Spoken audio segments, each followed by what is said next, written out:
Of the three Japanese luxury brands, Infiniti has struggled the most with gaining traction here in the US. That all changed when the company introduced the first generation G35 back in 2003. Since then, they've struggled with introducing a worthy successor. Well, today at the 2016 North American International Auto Show, I'm standing by what could be that vehicle. Let's take a first look at this all-new 2017 Infiniti Q60 Coupe.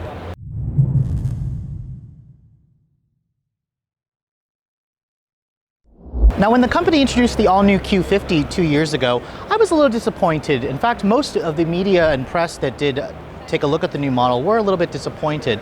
The company really didn't update the powertrain. That was really the heart and soul of the G35. It's what differentiated it from its European competitors. With this all-new Q60 Coupe, Infiniti is introducing two all-new powertrains. The first thing you're going to find is a 2-liter turbocharged 4-cylinder engine. That comes from Mercedes-Benz, the same engine you're going to find in the CLA and GLA. It makes 208 horsepower and 258 pound-feet of torque. Now, under the hood of this particular one, this is probably what you're most interested in.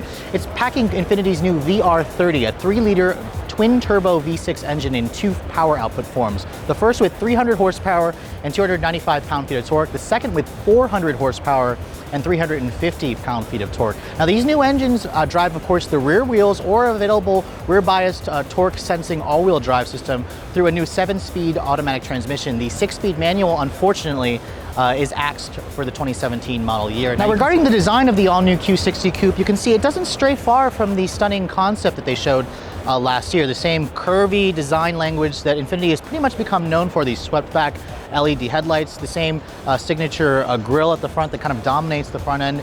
Overall, compared to the Q50 sedan, it does appear wider and lower in going with that coupe theme. Now, a couple of things you're going to notice around the side. These 20-inch wheels are a new option for 2017. It's the first time Infiniti's offering a 20-inch wheel on the Q60 Coupe. And around back, the taillights certainly have a more aggressive look to it than the sedan. They do look very similar to the concept, and I think it really finishes off the overall look of the Q60 Coupe. For the interior of the all-new Q60 Coupe, Infiniti is introducing a new level of sophistication and style here. I particularly like this model that I'm sitting in with the silver exterior and red leather interior. Now, compared to the Q50 sedan, most of the dash has pretty much been carried over. There is an all-new flat-bottom steering wheel here, which I like very much. The leather feels really good. It has a nice indentation here for your hands. Now, regarding the steering, Infiniti is introducing their second generation of their direct adaptive steering technology, which is basically a steer-by-wire. It didn't have very good reviews for the Q50 when it was first launched, but Infiniti has promised us that they have updated it for improved feel and a more natural feeling response. We'll have to wait until we get one to test that claim. But overall, I'm pretty impressed with the design. The center stack is still dominated by Infiniti's in-touch control system. It's basically two screens that create kind of a widescreen that's flipped in its orientation. The screens themselves aren't connected, but it does make for a pretty interesting and tech-focused cabin. Now, of course, with any Infiniti, there's a plethora of driver assistance tech.